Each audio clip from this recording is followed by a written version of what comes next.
so many people here already. Hi, Lynn. Hi, Tish. Wow. It's going to be a whiz of names, I think. Oh, hi from Pennsylvania again, Diane. I shan't repeat my story about that. Hi. I wasn't expecting such lovely weather. Can't believe it. I just had a whole lovely bank of green. That's better. Lots of bars. Ah, it's so nice. I wasn't expecting sun because it started grey and rainy. And I thought, here we go, Hago season coming to an end if it's going to be raining all the time. But no, it's lovely and sunny. So, Lynn, is it like some crazy time of day where you are? I've done myself a chart of time zones, but I can't remember whether Sydney's one of the Australian or the other. I need to look at my bit of paper for that. Welcome Anne and Shuhan and Zhuangkun and 9:50 p.m. Oh, that's okay then. That's just about okay. Hi Bogey, lovely to see you. Yeah, so it's that side of Australia, it's all right. Hi Adrian, lovely to see you. Yeah, I guess we'll be changing, but we're not changing till usually about the 21st, something like that, of October. And yes, we'll be changing. Hello, Wang. Now, I usually ask at the beginning of my tours if there's anybody completely new to Hago. It's good to see. Oh, hi, Mika. Lovely to see you. Oh, it's a pleasure. And we have Leicester University in common, but I went to Scraptoft. But I did study neurology with the medics at Leicester University. So I was saying, if you're completely new to Hago, can you ping up a heart so we can help you around the screen? And if you're completely new to me, just do a thumbs up so I can see how much of an introduction I need to do. There's a lot of you that know me already. Mika, you've not seen me face to face, so hi. David and Wendy have seen you before. So Lynn, you've never been on my tours. Mandy, you haven't. It's so nice when you get new people on your tours. It's really nice. And yeah, madam. Is that me, Tish? I don't know. I'm not sure who you're addressing as madam. I don't know. I don't know how to respond to that one. Oh, madam is Daisy Wendy's dog. I'm glad I asked then. Oh dear, that's so funny. Oh dear, that is funny. So there's a few people new to me. Oh, I got that wrong. Okay. Oh, so funny. So we've got about 5 minutes to go. Oh, hi, Garston and Brenda. You look like new names. If you're new to me, do a thumbs up, but I know I haven't seen some of these names before. Do you want to have a sneaky peek? I love this place. Have a sneaky peek. Look at that. Sneaky peek before we get started.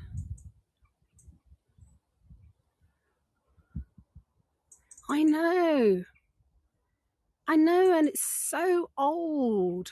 That bit is so old and in ruins, but luckily for us, that bit is so old and not in ruins.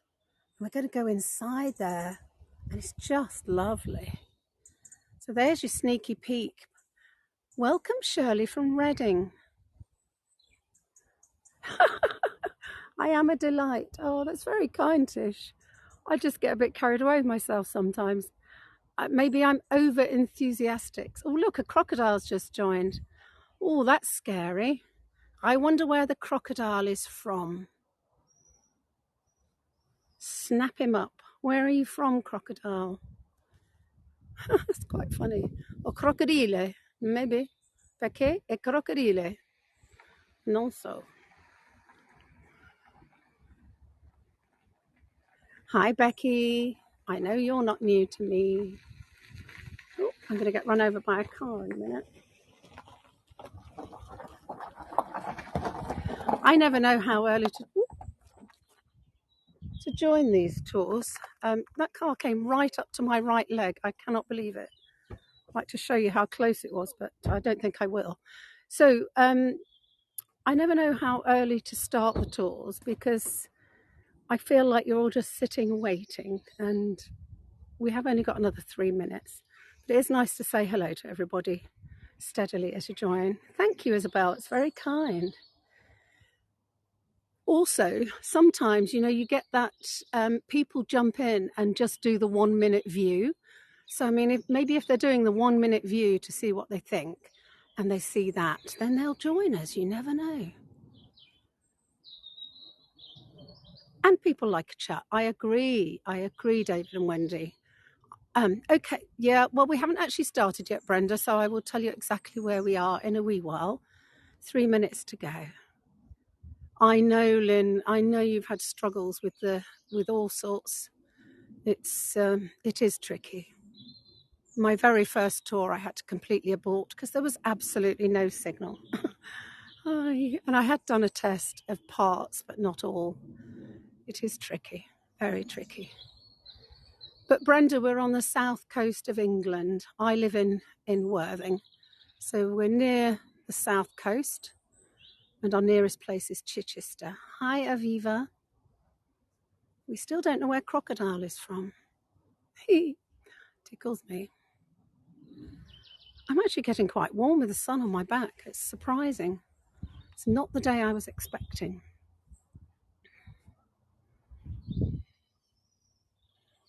So a couple more minutes and then we'll be good to go. Has anybody got a tally on the number of people watching? Because I've only got 28 on my screen. How can you leave a tip? We haven't started, Mandy. You are gorgeous. Okay, do you know, this is the weird thing about Hago. Do you know how many people are booked on the tour? We'll see what happens because it's not time yet. But there are 98 people booked. I don't mind. I prefer quality over numbers, and I've got some lovely people here, so that's cool. Hi, Aviva. You're new to me. I don't know where you're from. Where are you from? Hi, Sandy Mandy. I know, Tish, but I got excited because a lot of those numbers just went boom, boom, boom this morning, which made me think there would be more. Yeah. You're from China. Well, welcome, welcome. So we're nearly there, nearly on time, nearly another minute to go. And then I will start telling you about me, where we are. Oh, I don't think she should grumble there, Tish. Oh, Lord, I don't think I'd grumble if I had 304 show up. Oh, dear. But it does show how the system works, you're right. The most I've had is 160 at Arundel Castle. That was very nice to see.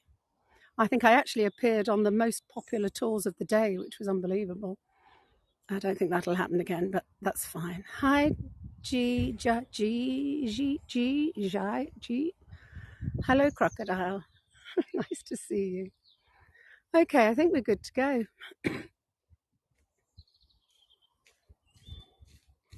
20 seconds. And then we can start properly. There's quite a few people around as well. When I came here before to do a test run, I was the only person in the world. Ah, you're very kind, Bogey. So here we go. 3 seconds. Oh, hi, Matt. Lovely to see you from Hong Kong. Lovely. Glad you could join us. Okay, so my name is Ginny, and I do what's called Ginny's Jaunts. I go all over the place in the county of West Sussex, which is on the south coast of England. If you stand on my beach, the next stop is France. I'm about an hour and a half south from London on the train. And at the moment, we are midway between where I live in Worthing and the capital city of our county, Chichester.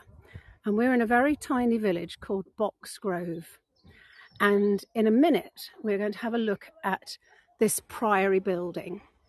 But before we do that, this dates from just after the Norman Conquest, which was 1066. They started building this in 1105.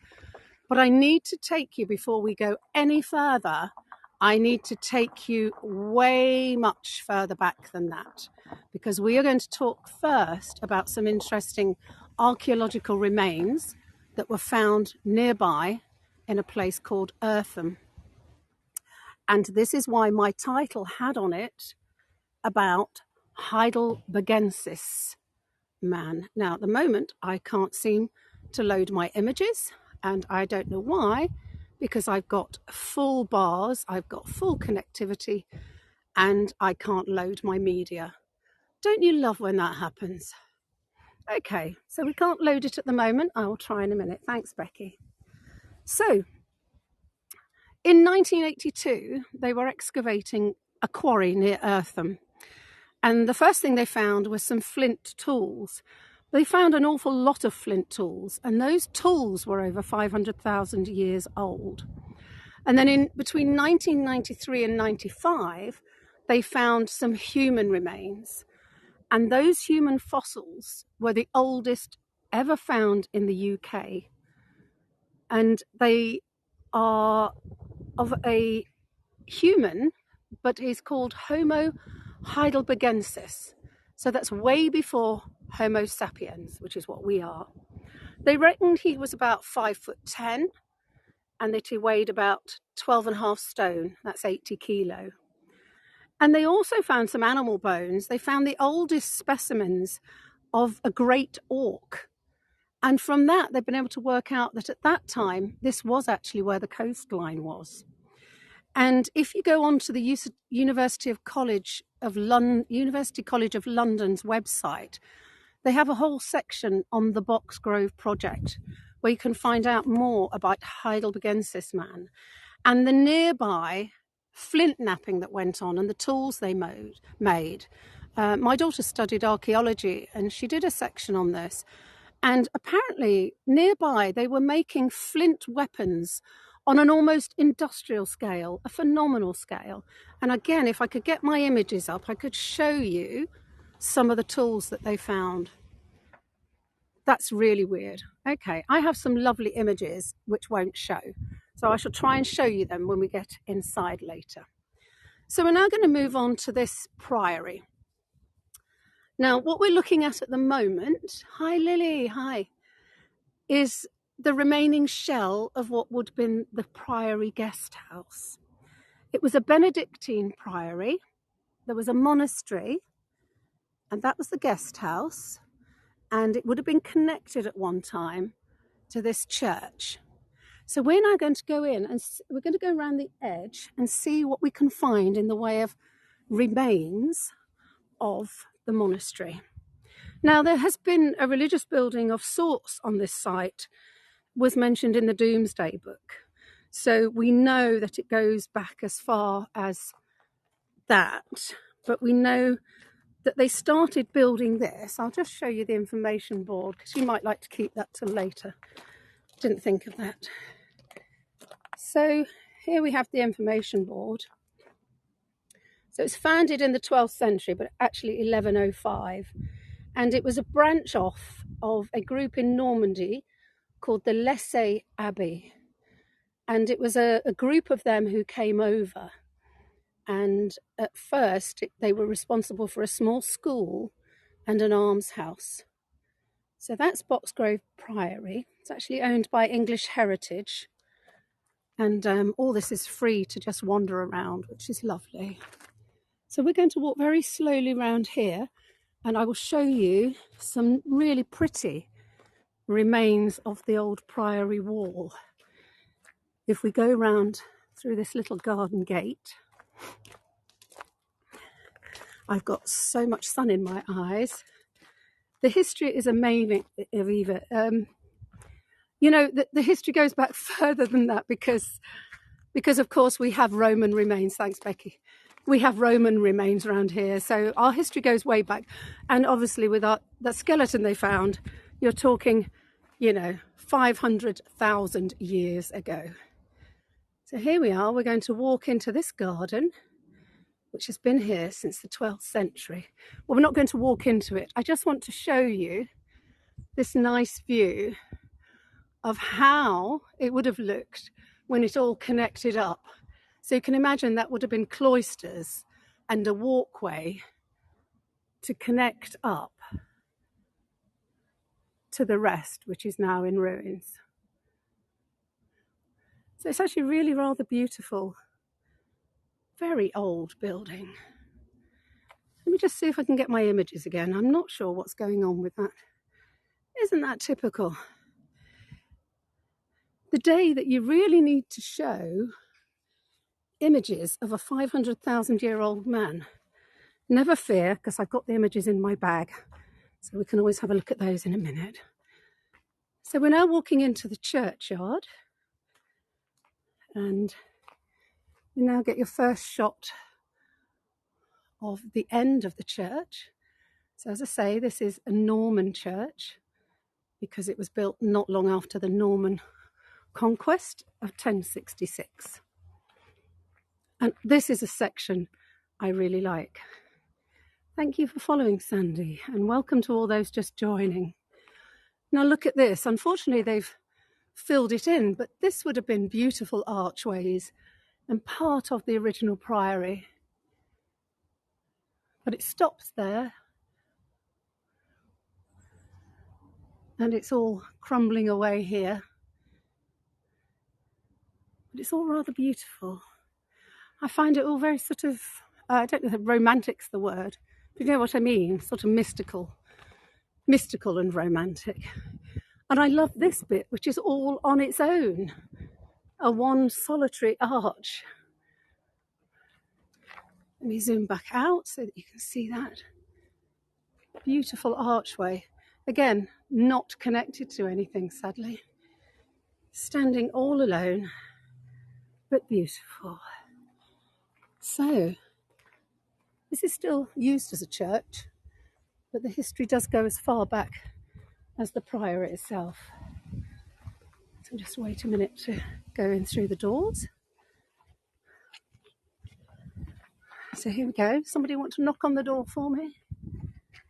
No, sorry, a very kind lady offered to help. That was very kind. That's quite amusing. Oh, here we go, a bit dark. No, this is a church, Aviva.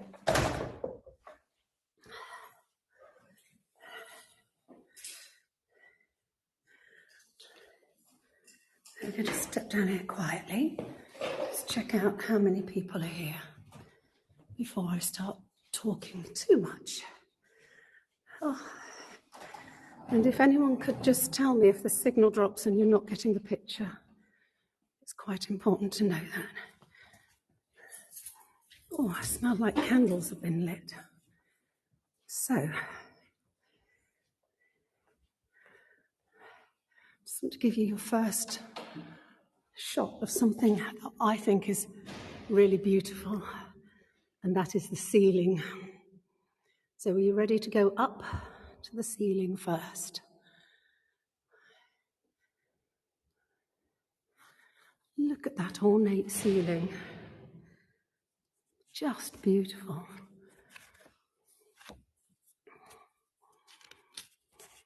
Just a bit beautiful, but pixelated. Oh.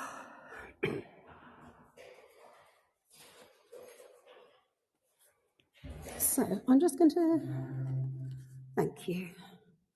Just going to see if I can post those images again. Ah, here we go. We have images. So we're going to go backwards. I would like to show you the ancient heidelbergensis man, his tibia bone, the flint weapons that they found, and an aerial view of where we are today. Hurrah, it's working. So, this Saxon church is the Church of St. Mary and St. Blaise. And as I said earlier, it was mentioned in the Domesday Book.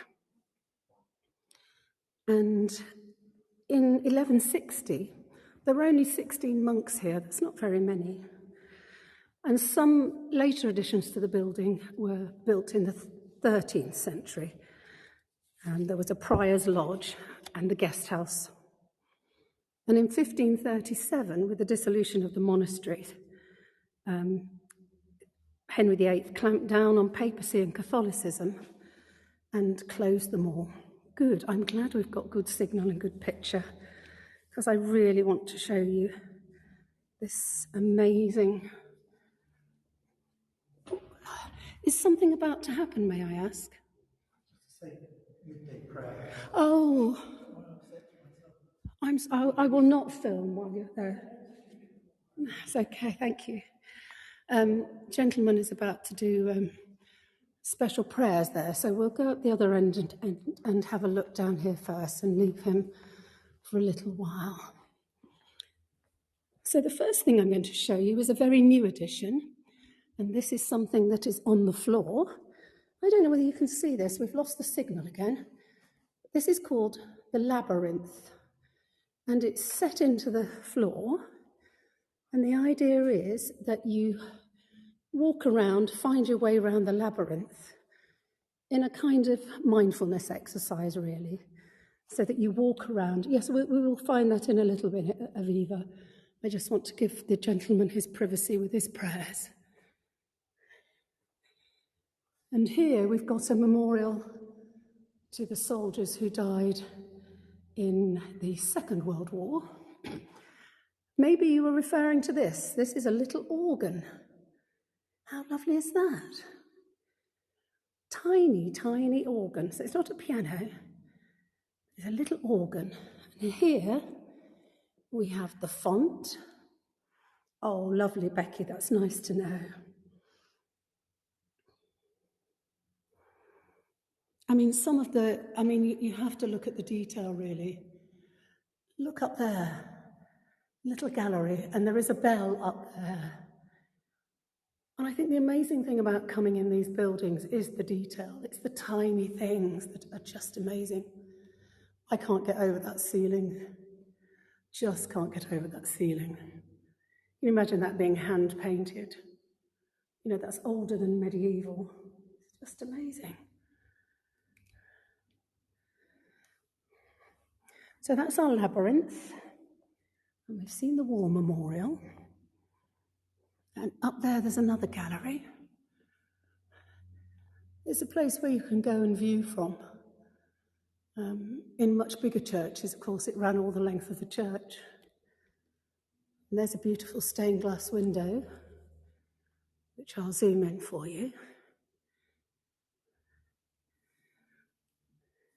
Yes, it still works. It's the only one they've got. So yes, they still have services here regularly, which is why the priest is here at the moment. He's saying prayers. We'll just wait for him to finish. So there's a static picture of the labyrinth. So that's only been there since, that was built between 2008 and 2009, so that's incredibly modern compared to the rest. So while we're waiting, I'd like to take you down the side to an interesting tomb. And what's interesting about it is when you see it at first glance, just straighten up a bit. When you see it at first glance, he's been buried very much like a medieval knight. And it's done in that style. And you would think that this is an incredibly old tomb, especially because of the age of the building that we're in. But this is not an old tomb. This is amazing that this only goes back to 1937. So let's have a look. Also, what you might find interesting is the gentleman's name. It's in dear and honoured memory of Philip Nelson Ward, Admiral in the Navy. So that gives you some link as to who he might be related to. This gentleman is Philip Nelson Ward, and he lived from 1866 to 1937. He joined the Navy at the age of 13 in 1882, and he is actually the great-grandson of the famous Horatio Nelson. I think that is cool, I really do. I think that's super cool. But what's more interesting, I think, is this sort of mismatch between it looking like a medieval tomb and yet it actually being a very modern one. But yes, also interesting who the gentleman is, of course. So there you have it. Philip Nelson Ward. Amazing.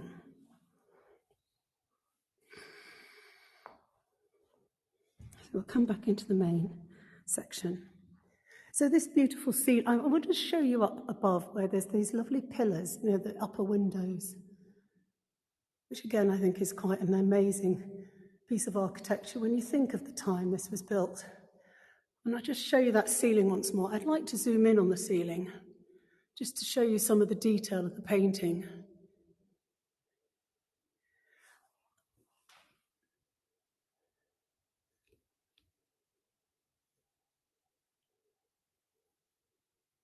Isn't that amazing? So this was largely painted in the 1530s. Isn't that amazing that A, the colour's all still there and the detail is still so clear? It's unbelievable. So we'll go now to the front of the church. They have actually got a more modern day organ. You were asking, Aviva. They have got a more modern organ there. There. And there's the beautiful stained glass window and the altar. The flag on the wall. Sorry, I didn't see a flag on the wall. Oh, we'll go back to the flags on the wall at the end because we're going to go out that way. So everywhere you go, there are beautiful windows. Look at that. Beautiful.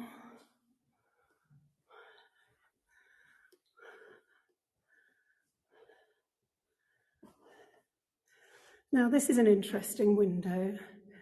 I was going to talk about this gentleman later, but this stained glass window is about a gentleman who was an RAF pilot, but he was actually an American citizen. He was called William Meade Lindsley Fisk, and he was based very near here at Tangmere Airfield, and he was flying his Hurricane, and unfortunately the Germans were coming towards Tangmere and his plane got hit, and he managed to kind of belly flop land at Tangmere, but his plane caught fire. They did manage to get him out, and they did manage to get him to hospital, but he didn't survive. So that's another interesting story. It's interesting that you should end up with an American citizen in the RAF. And he served as well, and his grave is in the churchyard here. I will show you that while we're talking about him. I will show you the grave of Fisk. So he's buried right here in the churchyard, but it's a bit far away, and there are so many other things I need to show you. I didn't think we'd have time to walk over there, so I took a quick picture. There you go. Such a beautiful church.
I'm sorry about that, Shirley. I don't know if anyone else can help. I don't know. That was lovely. That was a pleasure. Thank you. Oh, sorry, I just went quiet then because his chant, his singing was just lovely. So we're now going to have a look at this little chapel, which I did put some pictures up. And I just want you to see again the details inside. This is called St. John's Chapel. Yeah, do check the mute box. She won't know if it's no good me saying anything. She can't hear me. Now, this is amazing. Look at the detail on the ceiling of this. This is somebody's private chapel. It's called St. John's Chapel. But look at that ceiling. The beautiful colours and the detail. I do hope people are taking some decent postcards because it's beautiful. And we're going to just go inside. So this is a small chapel. People would have had, I suppose they paid money to have a private chapel. So we're now going to go inside this little, it's like just a small box. And this is where the gentleman was praying and doing his chanting. So it has its own little altar and its own little seats. But what it also has, I mean, that is amazing in itself. But I can't get over the ceiling. So look at the detail on that. See the little horseshoes? It's obviously somebody's emblem. So that's one of the posts. Another one is an English rose. And the one on the other side is also an English rose. Sorry, I'm spinning you a bit quickly. Amazing detail on that. And now I'll give you another shot of it from outside because I think the whole thing is just beautiful. But I have to go the other side to get that in completely for you to see how beautiful that is as a complete little chapel. I mean, look at the detail on there. Let's zoom in on that. Because again, as a piece of stonemason's work. Okay, Philippa, we're on the south coast of England in Sussex. This is called Boxgrove Priory, and we're about 10 miles from Chichester and 18 miles from Worthing, where I live. And we're on the site of a 12th century priory, and this is the church of that priory.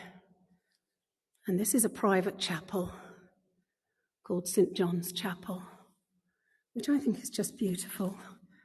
And I hope you got some postcards, but if you didn't, I'll also just whoosh up some images so that you've got them for keeps.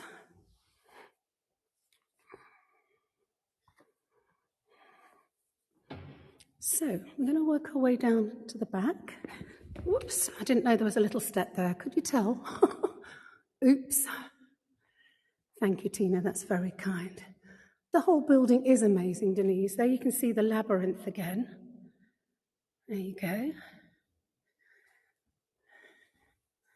And I think someone was asking about the flags on the wall, but that is a military memorial to the people of the Second World War, who were local, of course. That's the whole point, that they acknowledge the local people. We can go and read that if you'd like.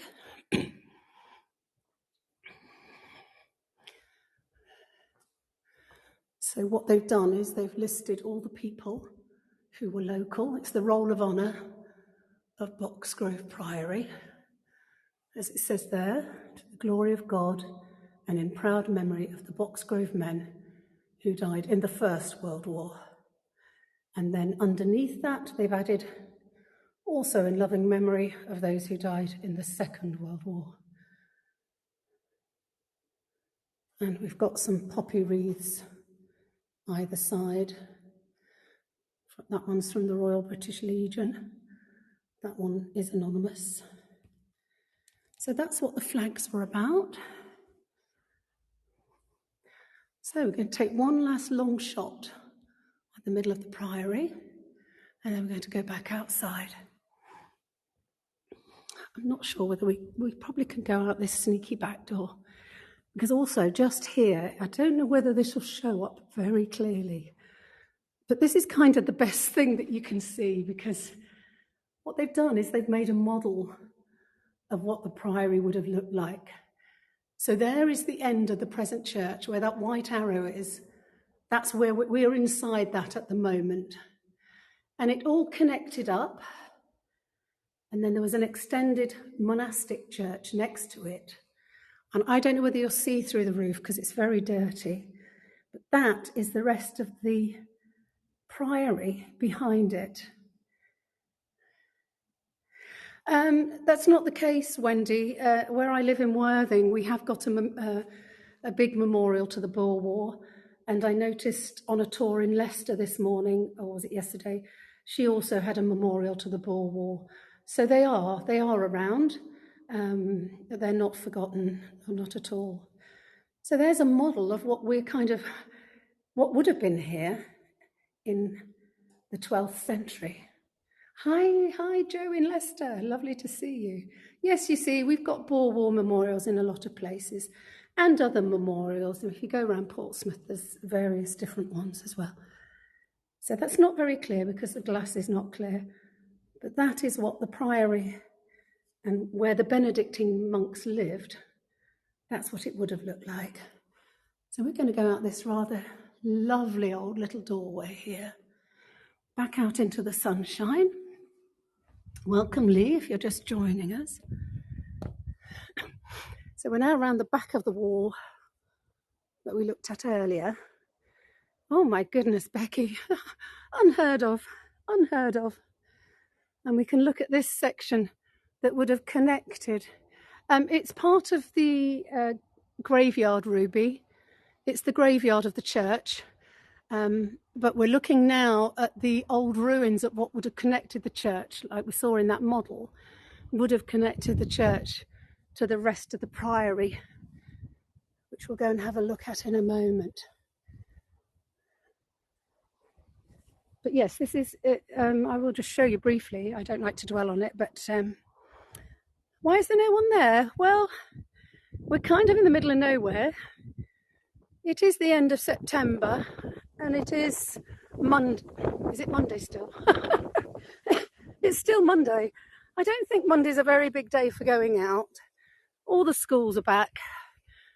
The temperature's dropping and the world is changing, ready for winter, so we don't get many tourists here at all. We don't. I mean, there were about 6 cars a minute ago. Now there's nobody, except the poor priest who does his daily prayers. Middle of nowhere is good. I like middle of nowhere. I like not having people pestering you. It's much better. So we're now going to go and have a little look inside the ruins of what was the guest house and see what it's like on the inside. It's a beautiful setting around here, surrounded by fields and rather lovely houses. But we'll have a little sneaky peep through the arched window. No, it's a doorway. I'm just joking. It's very peaceful. When you know me, I usually like to have a quiet moment on my tours where we just say nothing and just enjoy. We might have one of those in a minute. So you can see there where they've had to repair that wall. Nobody's going to pretend that we don't have to repair things, but a lot of the ruins haven't been touched at all. It'll only be from a safety point of view that they do that. So this isn't a big building, that's the end wall. This would have been a 2-storey building. To say it was a guest house. I don't know whether we can see any remains of a fireplace. Sometimes you can. We'll have a look at some of the architecture close up and personal. So that's quite interesting. That's the remains of another, that would have been a complete pillar down to the floor. And then again, that's the beginning of what would have been archways across, like we saw on that section of ruins that we just walked by. So this would have been archways all along. You can see another archway there. And it would have been much more ornate, in fact. Much more ornate. And let me show you. Oops, I've got the sun in my eyes, don't like that. That is the other end of the building. So you can work out why it would have been 2-storey. you can actually kind of see a line where the floor of the upper story would have been. So it's not very big, but it's quite interesting. And I suspect this would have been the fireplace. Isn't it nice, Wendy? So you see the slight different brick there. We've got red tiles piled up next to each other. I don't think you can work that out. But they're like red tiles lying sideways, stacked together. And this bit curves in a very different way. So I think we're looking at the fireplace. It is so beautiful. Everywhere you look, look. Postcard, postcard, beauty everywhere. And there's the upper story again at this end. So this fell into rack and ruin, really. It was a direct result of the dissolution of the monasteries. So, you know, people were not allowed to practice Catholicism. They were not allowed to have monasteries like this. And they were all closed down. And many of them fell into rack and ruin. But thankfully, the church in all its glory has remained, which is amazing. So that's the ruins of the priory. And we've talked about heidelbergensis man, who was 500,000 years old. What have I missed out, I wonder? Oh, there's an aeroplane. And you know where that aeroplane is coming from? Probably coming from Tangmere. Oh no, it's actually probably coming from Goodwood, truth be known. So, has anybody got any questions about what we've seen or what we've talked about before I tell you in a bit more detail about the guy who's in the graveyard? I'm afraid I can't see the screen when I've got sunstroke in my eyes, but I'm better now. Don't think I've missed anything. So I'm not going to take you over to his grave because I worked it out before I started filming and it's too far away to do in the time. You missed the Boxgrove Man. Well, Barbara, I'm not going to explain about him again, but I will put up the pictures and there is a little information sheet that you can read about him. And the University College of London keep all the information about what's called the Boxgrove project. Thank you for following me, Denise. So, even here, there's these little, sadly you can't see the writing anymore, but you know, that would just been some plaque on the wall, interior wall at one time. And again, you can see the struts for what would have been a second floor. It's just amazing. There are little bits and bobs all the way around, and you couldn't get lost. It's too small, but it's very interesting. Thank you, Robert. It's very kind. For those of you joining, we've sort of done the majority of the tour, so you've missed a lot of the key information, unfortunately. It's so magical, these little doorways.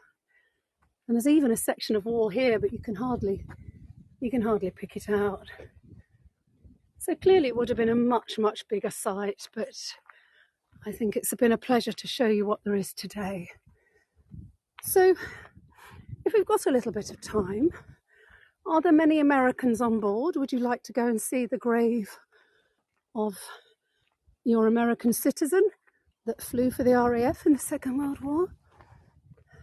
Or shall I just talk about him? Yes, okay, Tish. We have got more time than I thought, and I now know exactly where to go. He was actually born in Chicago.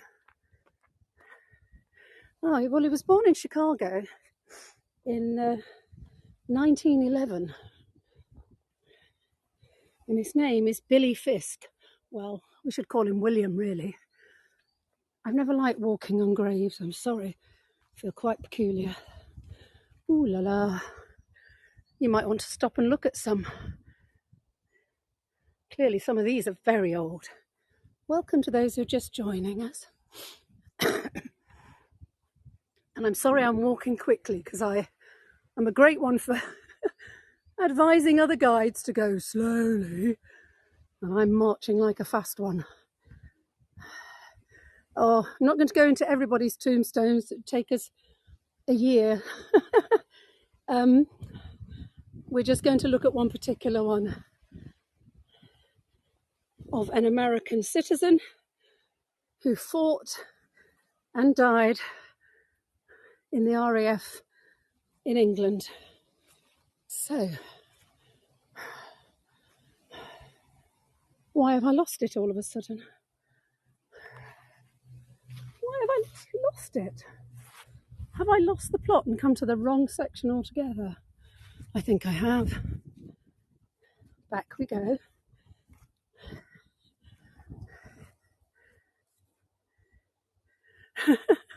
Oh, I just don't like it. I don't like treading on them. Yeah, sorry. I mean, I thought this graveyard wasn't as big as this. They're in the other section. I did try and find it before. Promise. And then I start getting breathless, charging about. Hope it's worth it. We get there. So nearby here, I will explain, just south of where I am, there is a small place called Tangmere. There is actually a military aviation museum there, but it was an RAF base in the Second World War. And that's why this story is relevant to here. That's what he was doing here in this location. Yay, got it. But it is very unusual for an American citizen to even get into our Air Force, to be honest. So it is an interesting story. Here we go. We have a quiet corner. Are you ready, Tish? Are you ready for this? Ta-da! Lots of American flags. There you go. So, Billy Fisk III, I must add, was born in Chicago. I don't know how you see the print on the grave. It's not very clear. So, he was killed in action on August the 17th, 1940. He died for England. And there is a picture of him. Lovely young man in his RAF uniform. So he didn't live in England all the time. He spent some time, which is amazing. He was actually a bobsleigh winner in the Olympics. In the 1928 Winter Olympics, he won gold as a bobslayer, which is amazing. Anyway, he ended up coming back to England, and he married an English woman. That's often the way it goes. And then when the World War II broke out in 1939, he came to the UK and joined the RAF to start just as a reserve. He then claimed Canadian citizenship, and that's how he was able to enlist. And he'd already flown as a civilian pilot, so he already had his flying skills. You couldn't have put that on cue, could you? That's amazing. That even sounds like an old aeroplane. Hang on a minute, I can't see it. Isn't that just a little bit spooky that you just had an aeroplane fly over? Oh my goodness. Okay. So he died sadly when he was 29, and he was flying a Hurricane. That's not a Hurricane flying over. It is Bicky, I love it. So he was flying a Hurricane and flying out of Tangmere. And unfortunately, the Germans decided to come and attack the south coast of England, and they were targeting Tangmere airfield. So all the planes were deployed. Up they all went. And unfortunately, his plane was hit. He did manage to belly flop land it on the airfield at Tangmere. But unfortunately, I know,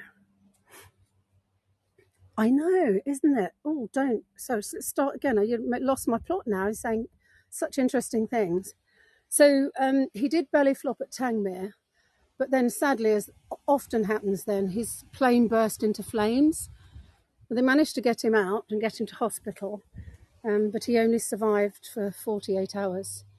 So he died for our country, but was a citizen of America. And next to him, we've got two English soldiers, also buried here because they are from here. There is one who was in the East Lancashire Regiment and one, the 44th Battalion. And he died aged 26 in the Second World War. And this lad, E.T. Roberts, was only 21. Always very sad when you remember how young these boys were that went off to war. But I hope you found it interesting about Billy Fisk, an American citizen who flew for the RAF and flew Hurricanes out of Tangmere, which is just down the road. So we've gone from a 500,000-year-old skeleton to a modern day hero, and all around the years in between in one tour. Pretty amazing. I don't know many other people that cover 500,000 years of history in a tour. Oh, amazing. So we're now just coming round so you get another view of the church, and the wind is whooping up. And unless you've got any questions, we're coming to the end. Sorry for those who are just joining. Oh, Linda, yes, my dad was in the RAF as well. Yeah, he used to fly Lancasters. Crazy. There you go. Oh, thank you, Tish. So I've got a concert tonight. I'm going to be playing my saxophone. So my first up and coming tour is that. A quick go on my saxophone. Thanks, Becky. Interesting. And then on Wednesday, I am doing some painting. I have never done painting on Hago. I am showing you an interesting technique called watercolour and ink magic. So you can watch me do that on Wednesday. And then on Friday, we're going back to Arundel Castle. We cannot film inside Arundel Castle, but I'm going to take you right up to the walls, and we can look down in the moat, and there are beautiful, beautiful gardens. And I'm going to take you inside the private chapel, where all the tombs of all the Earls of Arundel and the Dukes of Norfolk are buried. I don't know if their families will ever visit them ex sea, but what's good is we remember. You know, we've all remembered him today, and other people will remember when they visit. Thank you, Mandy. That's very kind of you. And yes, a watercolourist as well. Well, my daddy was an artist, as was Dorna's daddy. They used to go to the same art society together.